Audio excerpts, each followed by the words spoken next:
പ്രിയ ഉദ്യോഗാർത്ഥികളെ, ഇന്ന് നമ്മൾ നോക്കാനായി പോകുന്നത് സൈക്കോളജി പോർഷൻസ് ആണ്. സൈക്കോളജിയെക്കുറിച്ച് നോക്കുമ്പോൾ നമ്മൾ LP-UPക്ക് ആവശ്യമായിട്ടുള്ള കാര്യങ്ങളാണ് നോക്കുന്നത്. ഫസ്റ്റ് വൺ നോക്കാൻ പോകുന്നത് സൈക്കോളജി. സൈക്കോളജി എന്ന വാക്ക് ഏത് ഭാഷയിൽ നിന്നാണ് ഉരുത്തിരിഞ്ഞത്? ഏത് ഭാഷയിൽ നിന്നാണ്? ഗ്രീക്കാണ്. ഏത് ഭാഷയാണ്? ഗ്രീക്ക് ഭാഷയാണ്. സൈക്ക് എന്നും ലോഗോസ് എന്ന് പറയുന്ന രണ്ട് ഗ്രീക്ക് ഭാഷകളിൽ നിന്നാണ് സൈക്കോളജി എന്ന വാക്ക് ഉരുത്തിരിഞ്ഞത്. സൈക്ക് മീൻസ് ആത്മാവ് എന്നും ലോഗോസ് മീൻസ് ശാസ്ത്രം എന്നാണ് അർത്ഥം. ഇനി സൈക്കോളജിയെ ആത്മാവിൻ്റെ ശാസ്ത്രം എന്ന് അഭിപ്രായപ്പെട്ടത് ആരൊക്കെയാണ്? അരിസ്റ്റോട്ടിലും പ്ലേറ്റോയുമാണ് ആത്മാവിൻ്റെ ശാസ്ത്രം, സൈക്കോളജിയെ ആത്മാവിൻ്റെ ശാസ്ത്രം എന്ന് പറഞ്ഞത്.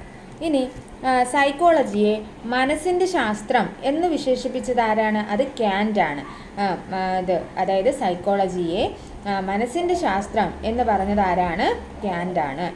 ബോധമണ്ഡലത്തിൻ്റെ ശാസ്ത്രം എന്ന് പറഞ്ഞത് ആരൊക്കെയാണ്? വില്യം വൂണ്ടും വില്യം ജെയിംസും ആണ് പറഞ്ഞത്. ബോധമണ്ഡലത്തിൻ്റെ ശാസ്ത്രം എന്ന് സൈക്കോളജിയെക്കുറിച്ച് പറഞ്ഞത് വില്യം വൂണ്ടും വില്യം ജെയിംസുമാണ്.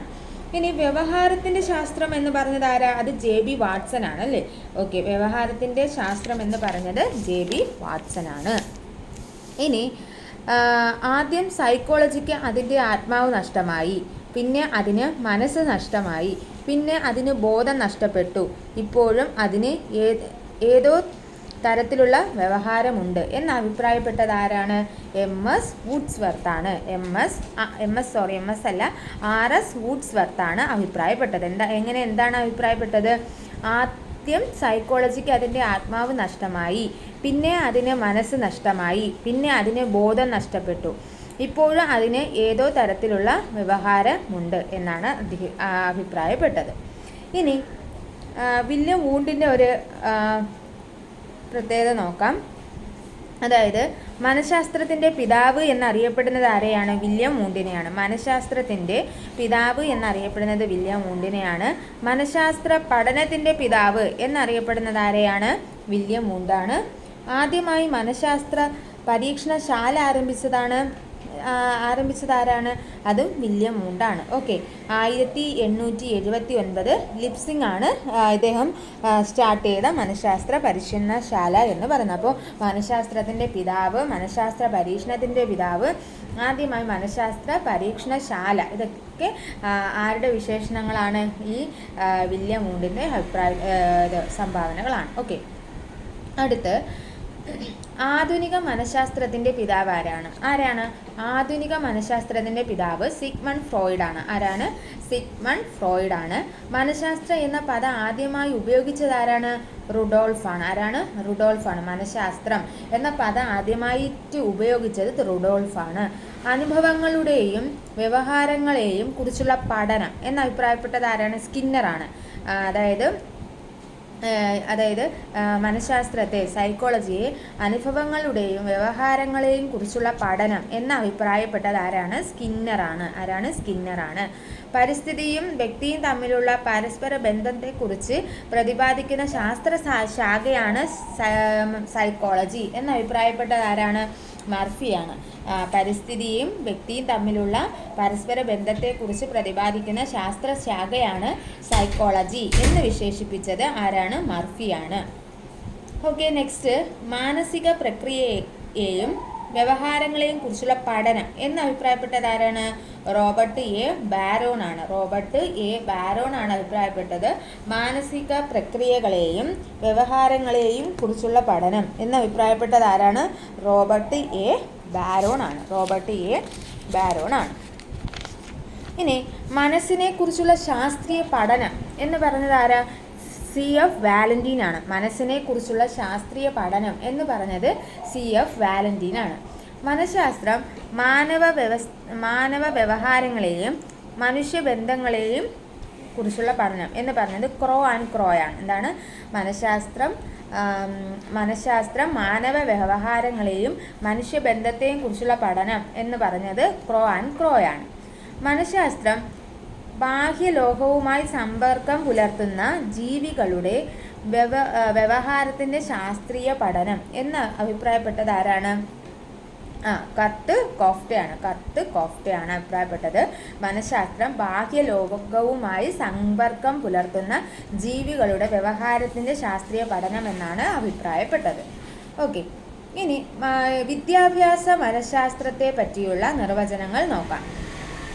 അതായത് വിദ്യാഭ്യാസ മനഃശാസ്ത്രം എന്ന് പറഞ്ഞാൽ എന്താ? ബോധന പഠനങ്ങളെ കൈകാര്യം ചെയ്യുന്ന മനഃശാസ്ത്ര പഠന ശാഖയാണ്. എന്താണ്? ബോധന പഠനങ്ങളെ കൈകാര്യം ചെയ്യുന്ന മനഃശാസ്ത്ര ശാഖയാണ് വിദ്യാഭ്യാസ മനഃശാസ്ത്രം. വിദ്യാഭ്യാസത്തിൻ്റെ ശാസ്ത്രം എന്ന് അഭിപ്രായപ്പെട്ടത് ആരാണ്? പീലാണ്. ആരാണ്? പീൽ. വിദ്യാഭ്യാസ ശാസ്ത്രം വിദ്യാഭ്യാസത്തിൻ്റെ ശാസ്ത്രം എന്നാണ് പറഞ്ഞത്.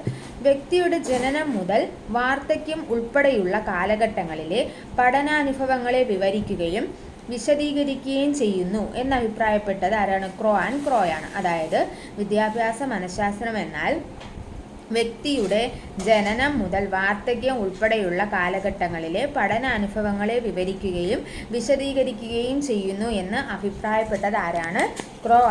ക്രോയാണ്. നെക്സ്റ്റ്, സൈക്കോളജിയെ വ്യവഹാരത്തിൻ്റെ ശാസ്ത്രം എന്ന് അഭിപ്രായപ്പെട്ടത് ആരാണ്? ജെ.ബി. വാട്സൺ ആണ്. അതായത് സൈക്കോളജിയെ വ്യവഹാരത്തിൻ്റെ ശാസ്ത്രം എന്ന് അഭിപ്രായപ്പെട്ടത് ജെ.ബി. വാട്സൺ ആണ്. ഓക്കെ, ഇനി ബോധന പഠനങ്ങളെ കൈകാര്യം ചെയ്യുന്ന മനഃശാസ്ത്ര ശാഖയാണ് വിദ്യാഭ്യാസ മനഃശാസ്ത്രം എന്ന് അഭിപ്രായപ്പെട്ടത് സ്കിന്നറാണ്. സ്കിന്നർ എന്താണ് പറഞ്ഞത്?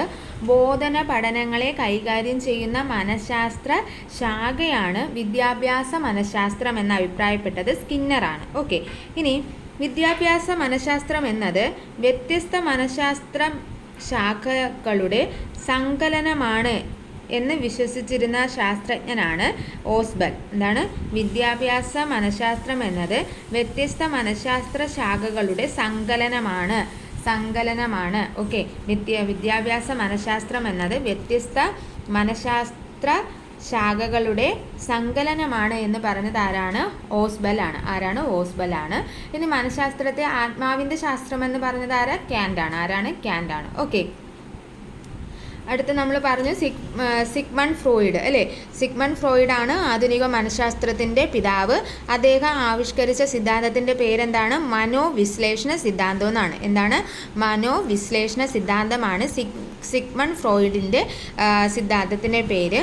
അദ്ദേഹം പറയുന്നത് ഇഡ്, ഈഗോ, സൂപ്പർ ഈഗോ എന്നീ 3 ശക്തികളാണ് മനസ്സിനെ ഭരിക്കുന്നത് എന്ന് അദ്ദേഹം പ്രസ്താവിക്കുന്നുണ്ട്. അത് ഈ ഒരു സിദ്ധാന്തത്തിലൂടെയാണ് അദ്ദേഹം പറയുന്നത്. എന്താണ്? Id, ego. ഇഡ് എന്ന് പറഞ്ഞാൽ വാസന, ഈഗോ എന്ന് പറഞ്ഞാൽ അഹം, സൂപ്പർ ഈഗോ എന്ന് പറഞ്ഞാൽ അത്യഹം. അങ്ങനെ ഈ 3 ശക്തികളാണ് മനസ്സിനെ ഭരിക്കുന്നത് എന്ന് അദ്ദേഹം എന്ത് ചെയ്തു? പ്രസ്താവിക്കുന്നുണ്ട്. ഇനി മനഃശാസ്ത്രത്തെ, സൈക്കോളജിയെ പ്രധാനമായിട്ടും 2ആയിട്ട് തരംതിരിക്കുന്നുണ്ട്. അതാണ് ഒന്ന് കേവല മനഃശാസ്ത്രമെന്നും 2 പ്രയുക്ത മനഃശാസ്ത്രമെന്നും. അപ്പോൾ എന്താണ്? കേവല മനഃശാസ്ത്രമെന്നും പ്രയുക്ത മനഃശാസ്ത്രമെന്ന് 2ആയിട്ട് തരംതിരിക്കുന്നുണ്ട്. ഇനി ഈ കേവല മനഃശാസ്ത്രത്തിനകത്ത് ഏതൊക്കെ കാറ്റഗറീസാണ് വരുന്നതെന്ന് ചോദിച്ചാൽ, ഒന്ന് സാമാന്യ മനഃശാസ്ത്രം. കേവല മനഃശാസ്ത്രത്തിൽ വരുന്നതാണ് സാമാന്യ മനഃശാസ്ത്രം, അപസാമാന്യ മനഃശാസ്ത്രം. സാമാന്യ മനഃശാസ്ത്രം മീൻസ് ജനറൽ സൈക്കോളജി. അപസാമാന്യ മനഃശാസ്ത്രം എന്ന് പറഞ്ഞാൽ അബ്നോർമൽ സൈക്കോളജി. അപ്പോൾ സാമാന്യ മനഃശാസ്ത്രം, അപസാമാന്യ മനഃശാസ്ത്രം, സാമൂഹിക മനഃശാസ്ത്രം സോഷ്യൽ സൈക്കോളജി, സാമൂഹിക മനഃശാസ്ത്രം, പാരമ്പര്യ മനഃശാസ്ത്രം ജനറ്റിക് സൈക്കോളജി, പാരമ്പര്യ മനഃശാസ്ത്രം ജനറ്റിക് സൈക്കോളജി, ശിശു മനഃശാസ്ത്രം ചൈൽഡ് സൈക്കോളജി, ശിശു മനഃശാസ്ത്രം ചൈൽഡ് സൈക്കോളജി, ശാരീരിക മനഃശാസ്ത്രം ഫിസിയോളജിക്കൽ സൈക്കോളജി, ശാരീരിക മനഃശാസ്ത്രം, അതീന്ദ്രിയ മനഃശാസ്ത്രം പാരാസൈക്കോളജി, അതീന്ദ്രിയ മനഃശാസ്ത്രം, വ്യക്തിത്വ മനഃശാസ്ത്രം പേഴ്സണോളജി, വ്യക്തിത്വ മനഃശാസ്ത്രം, പരീക്ഷണ മനഃശാസ്ത്രം എക്സ്പെരിമെൻ്റൽ സൈക്കോളജി, പരീക്ഷണ മനഃശാസ്ത്രം എക്സ്പെരിമെൻ്റൽ സൈക്കോളജി, പരീക്ഷണ മനഃശാസ്ത്രം എക്സ്പെരിമെൻ്റൽ സൈക്കോളജി, പരീക്ഷണ മനഃശാസ്ത്രം എക്സ്പെരിമെൻ്റൽ സൈക്കോളജി, മനോമിതി മനഃശാസ്ത്രം സൈക്കോമെട്രിക്സ് ആണ് മനോമിതി മനഃശാസ്ത്രം, സൈക്കോമെട്രിക്സ് മനഃശാസ്ത്രം, മനോമിതി മനഃശാസ്ത്രം. ഓക്കെ, അപ്പോൾ ഇവ ഇത്രയുമാണ് കേവല മനഃശാസ്ത്രത്തിനകത്ത് വരുന്നത്. കേവല മനഃശാസ്ത്രത്തിന് അകത്ത് വരുന്നത്. ഇനി അടുത്തത് പ്രയുക്ത മനഃശാസ്ത്രം.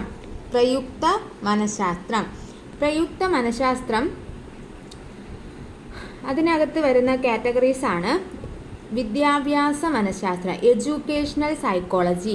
വിദ്യാഭ്യാസ മനഃശാസ്ത്രം ഇതിൽ വരുന്നതാണ്, പ്രയുക്ത മനഃശാസ്ത്രത്തിനകത്ത് വരുന്നതാണ്. ഓക്കെ. ഇനി നൈദാനിക മനഃശാസ്ത്രം, ക്ലിനിക്കൽ സൈക്കോളജി. നൈദാനിക മനഃശാസ്ത്രം. വ്യാവസായിക മനഃശാസ്ത്രം, ഇൻഡസ്ട്രിയൽ സൈക്കോളജി. വ്യാവസായിക മനഃശാസ്ത്രം, ഇൻഡസ്ട്രിയൽ സൈക്കോളജി. മിലിറ്ററി മനഃശാസ്ത്രം, മിലിറ്ററി സൈക്കോളജി. കുറ്റകൃത്യ മനഃശാസ്ത്രം, ക്രിമിനൽ സൈക്കോളജി. കുറ്റകൃത്യ മനഃശാസ്ത്രം, ക്രിമിനൽ സൈക്കോളജി. കായിക മനഃശാസ്ത്രം, സ്പോർട്സ് സൈക്കോളജി. കായിക മനഃശാസ്ത്രം, സ്പോർട്സ് സൈക്കോളജി. വിപണന മനഃശാസ്ത്രം, മാർക്കറ്റിംഗ് സൈക്കോളജി. വിപണന മനഃശാസ്ത്രം, മാർക്കറ്റിംഗ് സൈക്കോളജി. ആരോഗ്യ മനഃശാസ്ത്രം, ഹെൽത്ത് സൈക്കോളജി. ആരോഗ്യ മനഃശാസ്ത്രം, ഹെൽത്ത് സൈക്കോളജി. കൗൺസിലിംഗ് മനഃശാസ്ത്രം, കൗൺസിൽ സൈക്കോളജി. കൗൺസിലിംഗ് മനഃശാസ്ത്രം, കൗൺസിൽ സൈക്കോളജി. സ്ത്രീ മനഃശാസ്ത്രം, ഫീമെയിൽ സൈക്കോളജി. സ്ത്രീ മനഃശാസ്ത്രം. അടുത്ത് ബഹിരാകാശ മനഃശാസ്ത്രം, ബഹിരാകാശ മനഃശാസ്ത്രം. സംഘടനാ മനഃശാസ്ത്രം, സംഘടനാ മനഃശാസ്ത്രം. ഫോറൻസിക് മനോശാസ്ത്രം, ഫോറൻസിക് മനോശാസ്ത്രം. അപ്പോൾ ഇവ ഇത്രയുമാണ് പ്രയുക്ത മനഃശാസ്ത്രത്തിനകത്ത് വരുന്നത്. ഓക്കെ. അടുത്തത് മനുഷ്യ മനസ്സിലെ ഏറ്റവും വലിയ മണ്ഡലം ഏതാ? അത് അധോ മണ്ഡലമാണ്. മനുഷ്യ മനസ്സിലെ ഏറ്റവും വലിയ മണ്ഡലം ഏതാണ്? അധോ മണ്ഡലമാണ്. മനുഷ്യ മനസ്സിലെ ഏറ്റവും ചെറിയ മണ്ഡലം ഏതാണ്? അത് ബോധമണ്ഡലമാണ്. മനുഷ്യ മനസ്സിലെ ഏറ്റവും ചെറിയ മണ്ഡലമാണ് ബോധമണ്ഡലം. ഓക്കെ. ഇനി എന്താണ് ജ്ഞാനനിർമ്മിതിവാദം? എന്താണ്? കുട്ടിക്ക് സ്വയം അറിവ് നിർമ്മിക്കാനുള്ള കഴിവുണ്ടെന്ന് ആശയം മുന്നോട്ട് വയ്ക്കുന്നതാണ് ജ്ഞാനനിർമ്മിതിവാദം. ഓക്കെ. പഠനം എന്നത് ചോദകവും പ്രതികരണവും തമ്മിലുള്ള അനുബന്ധമാണെന്ന് പറയുന്നതാണ് വ്യവഹാരവാദം. പഠനം എന്നത് ചോദകവും പ്രതികരണവും തമ്മിലുള്ള അനുബന്ധമാണ് എന്ന് പറയുന്നതാണ് വ്യവഹാരവാദം. പഠനം എന്നത് ചോദകവും പ്രതികരണവും തമ്മിലുള്ള അനുബന്ധമാണെന്ന് പറയുന്നതാണ് വ്യവഹാരവാദം. ഓക്കെ. ഇനി നോക്കുവാനായി പോകുന്നത് വ്യത്യസ്ത മനഃശാസ്ത്ര സിദ്ധാന്തങ്ങളെക്കുറിച്ചാണ്. അതിൽ ആദ്യത്തേതാണ് ഘടനാവാദം. ഘടനാവാദം. ഘടനാവാദം എന്ന ആശയം ആദ്യമായി അവതരിപ്പിച്ചത് ആരാണ്? വില്യം വൂണ്ടാണ്. ഘടനാവാദം എന്ന ആശയം ആദ്യമായി അവതരിപ്പിച്ചത് വില്യം വൂണ്ടാണ്. മനസ്സിൻ്റെ ഘടനയ്ക്കാണ് ഇതിൽ പ്രാധാന്യം നൽകുന്നത്. മനസ്സിൻ്റെ ഘടനയ്ക്കാണ് ഈ ഘടനാവാദത്തിൽ പ്രാധാന്യമുള്ളത്. അന്തർനിരീക്ഷണത്തിന് എന്ത് ചെയ്യുന്നുണ്ട്? ഈ ഘടനാവാദം പ്രാധാന്യം നൽകുന്നു. അന്തർനിരീക്ഷണത്തിന് ഘടനാവാദം പ്രാധാന്യം നൽകുന്നു. ലോകത്തിലെ ആദ്യ മനഃശാസ്ത്ര ലബോറട്ടറി ജർമ്മനിയിലെ ലീപ്സിങ്ങിൽ ആണ് സ്ഥാപിച്ചത്. ലോകത്തിലെ ആദ്യ മനഃശാസ്ത്ര ലബോറട്ടറി ജർമ്മനിയിലെ ലീപ്സിങ്ങിലാണ് സ്ഥാപിച്ചത്. ഘടനാവാദത്തിൻ്റെ പ്രധാന വക്താവാണ് വില്യം വൂണ്ടിൻ്റെ ശിഷ്യനായ ഇ.വി. ടിച്ച്നർ. ഘടനാവാദത്തിൻ്റെ ഒരു പ്രധാന വക്താവാണ് വില്യം വൂണ്ടിൻ്റെ ശിഷ്യനാരാണ്? ഇ.വി. ടിച്ച്നർ. വില്യം വൂണ്ടിൻ്റെ ശിഷ്യനായ ഇ.വി. ടിച്ച്നർ. അപ്പോൾ ഘടനാവാദം എന്ന ആശയം ആദ്യമായിട്ട് മുന്നോട്ട് വെച്ചതാരാണ്? വില്യം വൂണ്ടാണ്. മനസ്സിനെ സംവേദങ്ങളായും ആശയങ്ങളായും വികാരങ്ങളായും ഒക്കെ വേർതിരിക്കാനാകുമെന്ന് ഇവർ വാദിച്ചു. അപ്പോൾ ഘടനാവാദത്തിൽ അവരെന്താ പറയുന്നത്? അതായത് മനസ്സിനെ സംവേദങ്ങളായും ആശയങ്ങളായും വികാരങ്ങളായിട്ട് നമുക്ക് അതായത് വേർതിരിക്കാൻ കഴിയുമെന്നാണ് ഈ ഒരു ഘടനാവാദത്തിനകത്ത് പറയുന്നത്. നെക്സ്റ്റ് ധർമ്മവാദം. അപ്പോൾ ഘടനാവാദം നമ്മൾ നോക്കി. ഇനി ധർമ്മവാദം. എന്താണ് ധർമ്മവാദം? അല്ലേ, മനസ്സിൻ്റെ പ്രവൃത്തിക്കാണ് ധർമ്മവാദത്തിൽ പ്രാധാന്യം നൽകുന്നത്. ഓക്കെ. മനസ്സിൻ്റെ പ്രവർത്തനത്തിനാണ് ധർമ്മവാദത്തിന് പ്രാധാന്യം നൽകുന്നത്. William James, John Dewey, R.S. വൂഡ്സ്വർത്ത് എന്നിവരാണ് ഇതിൻ്റെ പ്രധാന വക്താക്കൾ. അപ്പോൾ ഇത് മറന്നു പോകരുത്. ധർമ്മവാദത്തിൻ്റെ പ്രധാനപ്പെട്ട വക്താക്കൾ ആരൊക്കെയാണ്? William James, John Dewey, R.S. Woodworth. Okay.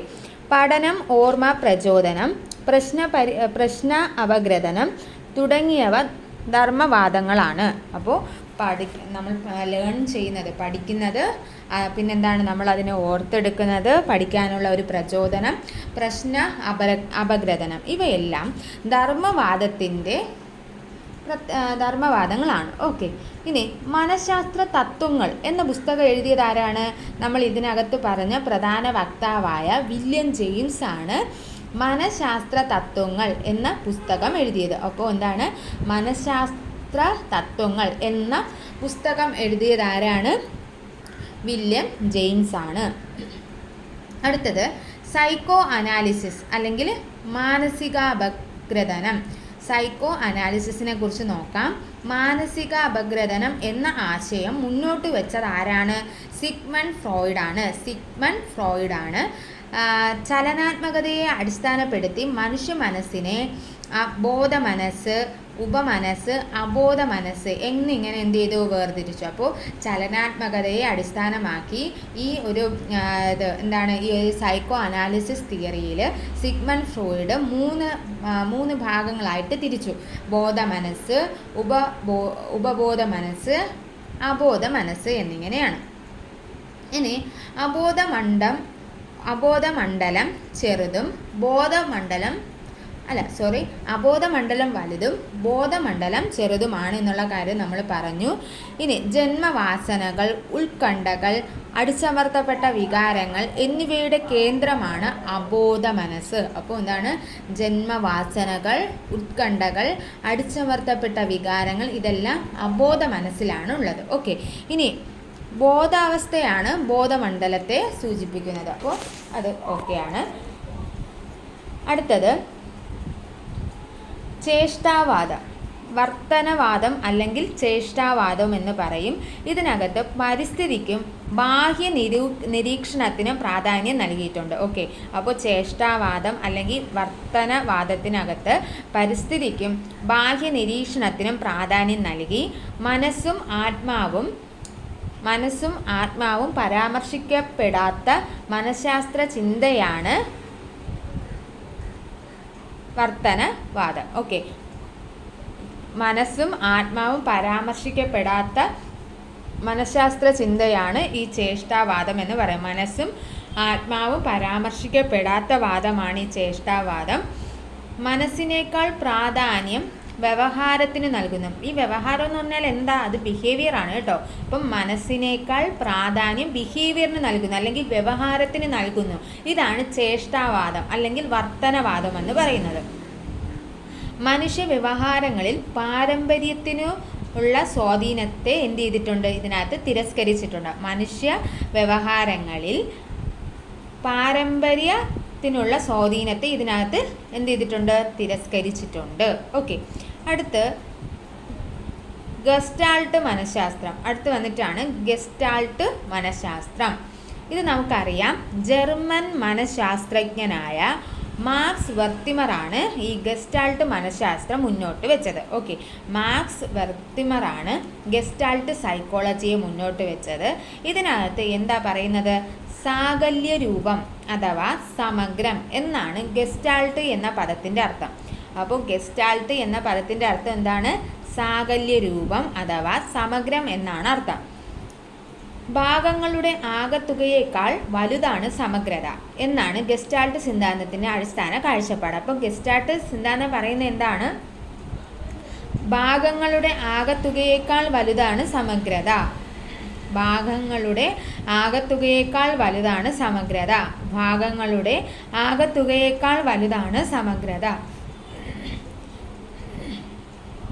Gestalt മനഃശാസ്ത്രജ്ഞന്മാരുടെ അമൂല്യ സംഭാവനയാണ് അന്തർസൃഷ്ടി സിദ്ധാന്തം. ഓക്കെ, ഗസ്റ്റാൾട്ട് മനഃശാസ്ത്രജ്ഞരുടെ അമൂല്യ സംഭാവനയാണ് അന്തർസൃഷ്ടി സിദ്ധാന്തം. ഗസ്റ്റാൾട്ട് മനഃശാസ്ത്രജ്ഞന്മാരുടെ അമൂല്യ സംഭാവനയാണ് അന്തർസൃഷ്ടി സിദ്ധാന്തം. ഓക്കെ, അടുത്ത് വരുന്ന ഒരു പ്രധാനപ്പെട്ട മനഃശാസ്ത്ര സിദ്ധാന്തമാണ് മാനവികതാവാദം. ഇതിനകത്ത് പ്രധാനപ്പെട്ട ചിന്തകരാണ് കാൾ റോജേഴ്സും അബ്രഹാം മാസ്ലോവും. ആരൊക്കെയാണ്? കാൾ റോജേഴ്സും എബ്രഹാം മാസ്ലോവും. കാൾ റോജേഴ്സും എബ്രഹാം മാസ്ലോയുമാണ് മാനവികവാദത്തിൻ്റെ പ്രധാനപ്പെട്ട ചിന്തകർ എന്ന് പറയുന്നത്. വ്യവഹാരവാദത്തെയും മാനസിക വിശ്ലേഷണ സിദ്ധാന്തത്തെയും മാനവികതാ വാക്താക്കൾ എന്ത് ചെയ്യുന്നുണ്ട്? ഒരുപോലെ എതിർത്തിട്ടുണ്ട്. അതായത് വ്യവഹാരവാദത്തെയും മാനസിക വിശ്ലേഷണ സിദ്ധാന്തത്തെയും ഈ മാനവികവാദ ചിന്തകർ എന്ത് ചെയ്യുന്നു? പൂർണ്ണമായിട്ടും എതിർക്കുന്നു. മനുഷ്യനെ മനുഷ്യനായി മാത്രം പരിഗണിക്കണം, അവന് അവൻ്റേതായ ലക്ഷ്യങ്ങളും താല്പര്യങ്ങളും ഉണ്ട് എന്നതാണ് ഈ മാനവികതാവാദത്തിനകത്ത് പറയുന്നത്. മനുഷ്യനെ മനുഷ്യനായിട്ട് എന്ത് ചെയ്യണം? പരിഗണിക്കണം, അവന് അവൻ്റേതായ ലക്ഷ്യങ്ങളുണ്ട് എന്നാണ് ഇതിനകത്ത് പറയുന്നത്. അടുത്ത് മനഃശാസ്ത്ര സിദ്ധാന്തമാണ് ഹോർമിക് മനഃശാസ്ത്രം. ഹോർമിക് മനഃശാസ്ത്രം. ഹോർമിക് മനഃശാസ്ത്രത്തിൻ്റെ ഉപജ്ഞാതാവ് വില്യം മക്ഡൂഗലാണ്. ആരാണ്? വില്യം മക്ഡൂഗൽ. ആരാണ്? വില്യം മക്ഡൂഗൽ. വില്യം മക്ഡൂഗലാണ്. വ്യവഹാരങ്ങളെക്കുറിച്ച് പഠിക്കുന്നതിന് വസ്തുനിഷ്ഠ രീതി ഉത്തമമാണെന്ന് അദ്ദേഹം പറയുന്നുണ്ടെങ്കിലും പൂർണ്ണമായ പഠനത്തിന് സ്വയം വിധേയമാകണമെന്ന ആത്മനിഷ്ഠ രീതി ആവശ്യമായി വരുമെന്നും ഇതിനകത്ത് പറയുന്നുണ്ട്. ഇനി ഈ ഹോർമിക് മനഃശാസ്ത്രം പറയുന്ന ഇതാണ്: മുൻകൂട്ടി കാണൽ, ആഗ്രഹം എന്നീ 2 അംശങ്ങളാണ് ഈ ഹോർമിക് മനഃശാസ്ത്രത്തിലുള്ളത്. എന്താണ്? മുൻകൂട്ടി കാണലും അതുപോലെ ആഗ്രഹം എന്നീ 2 അംശങ്ങളാണ് ഹോർമിക് മനഃശാസ്ത്രത്തിനകത്ത് വരുന്നത്. ഓക്കെ, ഇനി അടുത്തൊരു മനഃശാസ്ത്ര ചിന്തയാണ് പ്രകാര്യാത്മക മനഃശാസ്ത്രം. ഇത് അമേരിക്കയിലാണ് ഇത് ആരംഭിച്ചത്. ഈ ഒരു പ്രകാര്യാത്മക മനഃശാസ്ത്രം ആരംഭിച്ചത് എവിടെയാണ്? അമേരിക്കയിലാണ്. അമേരിക്കയിലെ മനഃശാസ്ത്രജ്ഞരായ 2 പേര്, വില്യം ജെയിംസും ജോൺ ഡൂയി എന്നിവരാണ് ഇതിന് പ്രാധാന്യം നൽകിയ വ്യക്തികൾ. നമ്മൾ നേരത്തെ പറഞ്ഞായിരുന്നു, വില്യം ജെയിംസിൻ്റെ പ്രധാനപ്പെട്ട പുസ്തകത്തിൻ്റെ പേരെന്താണ്? മനഃശാസ്ത്ര തത്വങ്ങൾ എന്നാണ്. അപ്പോൾ അവർ 2 പേര്, അതായത് വില്യം ജെയിംസും ജോൺ ഡൂയിയും ചേർന്നിട്ടാണ് പ്രകാര്യാത്മക മനഃശാസ്ത്രം മുന്നോട്ട് വയ്ക്കുന്നത്. ഇതിനകത്ത് പറയുന്നത് സമയോജനത്തിനു വേണ്ടിയുള്ള വിദ്യാഭ്യാസത്തിൻ്റെ പരിസരത്തിനുള്ള സ്ഥാനം, പ്രവർത്തനത്തിൻ്റെ പ്രാധാന്യം, വ്യക്തിയും ചുറ്റുപാടും തമ്മിലുള്ള പ്രതിപ്രവർത്തനത്തിൽ നിന്നുണ്ടാകുന്ന മാനുഷിക പ്രശ്നങ്ങളാണ് ഇതിൽ വരുന്നത്. അപ്പം പ്രാകാര്യാത്മക മനഃശാസ്ത്രം പറയുന്നത് എന്താണ്?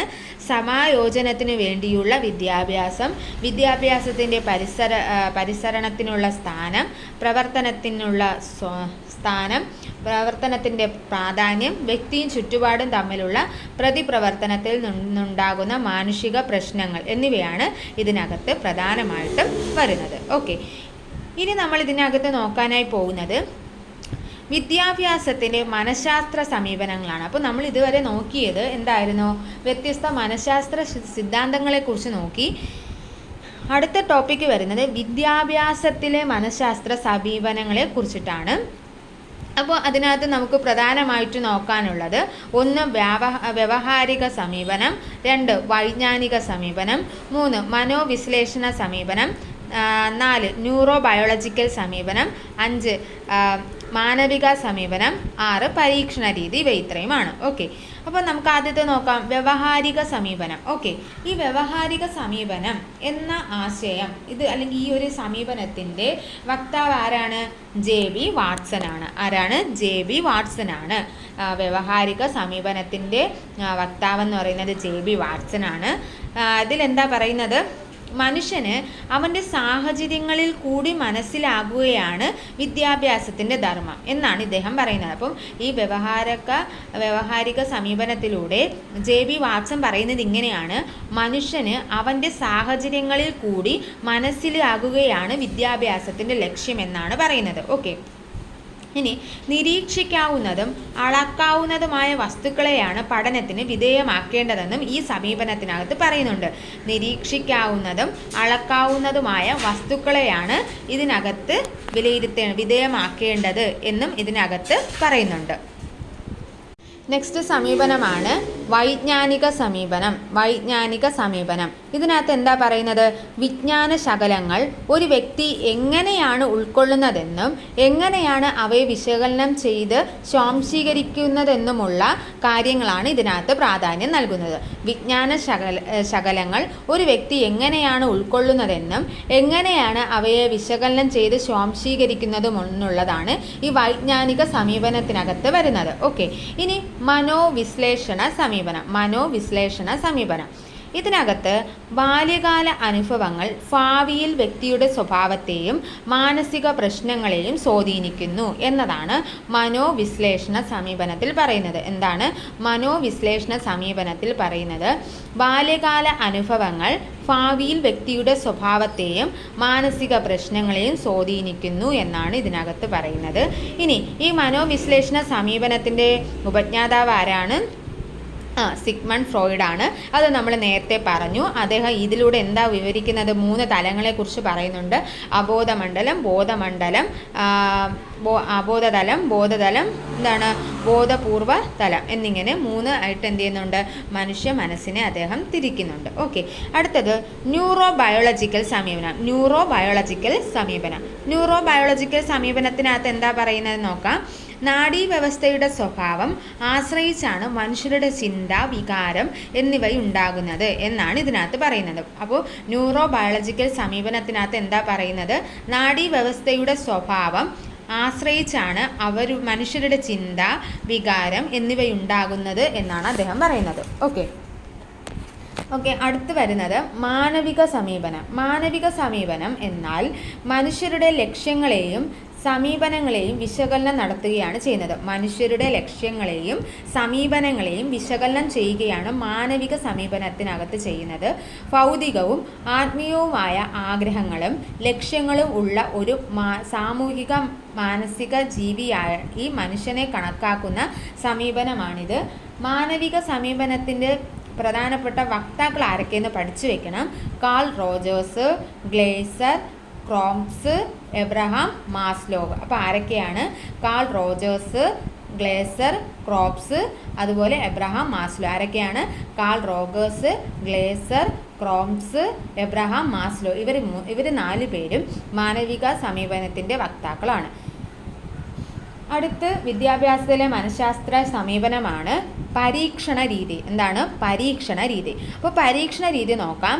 മനഃശാസ്ത്ര പഠനത്തിൽ വച്ച് ഏറ്റവും ശാസ്ത്രീയവും വസ്തുനിഷ്ഠവുമായ പരീക്ഷണ രീതിയാണിത്. ഓക്കെ, മനഃശാസ്ത്ര പഠനത്തിൽ വച്ച് ഏറ്റവും ശാസ്ത്രീയവും വസ്തുനിഷ്ഠവുമായ പരീക്ഷണ രീതിയാണിത്. പരീക്ഷണ രീതിയിൽ ഒരു ചോദക ചരവും അതിൻ്റെ പ്രതികരണ ചരവും തമ്മിലുള്ള ബന്ധത്തിൻ്റെ അടിസ്ഥാനത്തിലുള്ള പഠന രീതിയാണ് പറയുന്നത്. അപ്പോൾ ഇതിനകത്ത് എന്താണ് പറയുന്നത്? പരീക്ഷണ രീതിക്കകത്ത് പറയുന്നത് ഇങ്ങനെയാണ്.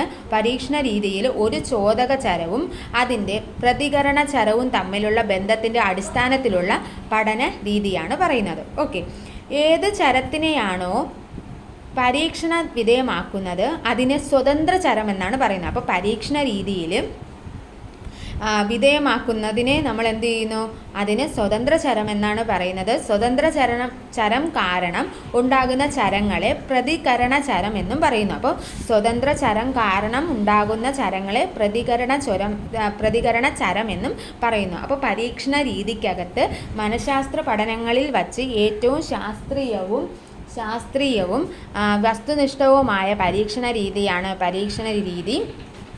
ഈ പരീക്ഷണ രീതിയിൽ ഏതിനെയാണോ വിധേയമാക്കുന്നത് സ്വതന്ത്ര ചരവും അതുപോലെ സ്വതന്ത്ര ചരം കൊണ്ടുണ്ടാകുന്ന ചരത്തെ പ്രതികരണ ചരം എന്നും പറയുന്നു.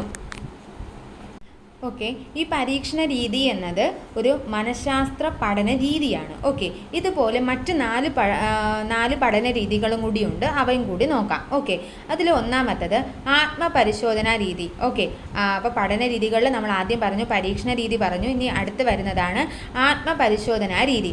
ഒരു വ്യക്തി തന്നെക്കുറിച്ച് സ്വയം നടത്തുന്ന ആന്തരിക പരിശോധനയാണ് ആത്മപരിശോധനാ രീതി എന്ന് പറയുന്നത്. അപ്പോൾ ഒരു വ്യക്തി എന്ത് ചെയ്യുന്നു? തന്നെക്കുറിച്ച് തന്നെ സ്വയം നടത്തുന്ന ആന്തരിക പരിശോധനയാണ് ആത്മപരിശോധനാ രീതി. ഈ രീതി മുന്നോട്ട് വെച്ചത് ആരാണ്? W. വൂണ്ടാണ്. അപ്പോൾ ആത്മപരിശോധനാ രീതി മുന്നോട്ട് വെച്ചത് ആരാണ്?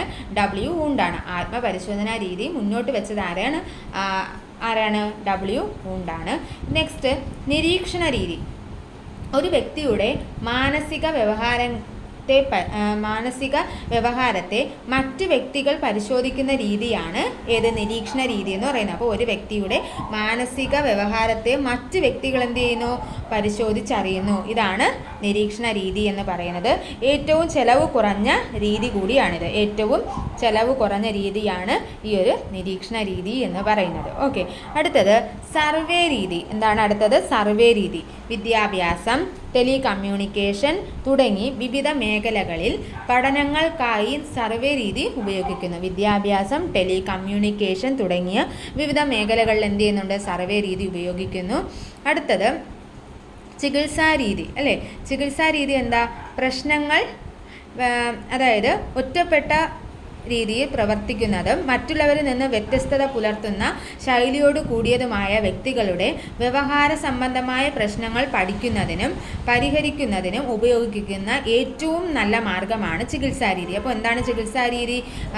വ്യവഹാര സംബന്ധമായ പ്രശ്നങ്ങൾ പഠിക്കുന്നതിനും പരിഹരിക്കുന്നതിനും ഉപയോഗിക്കുന്ന ഏറ്റവും നല്ല മാർഗമാണ് ചികിത്സാ രീതി എന്ന് പറയുന്നത്.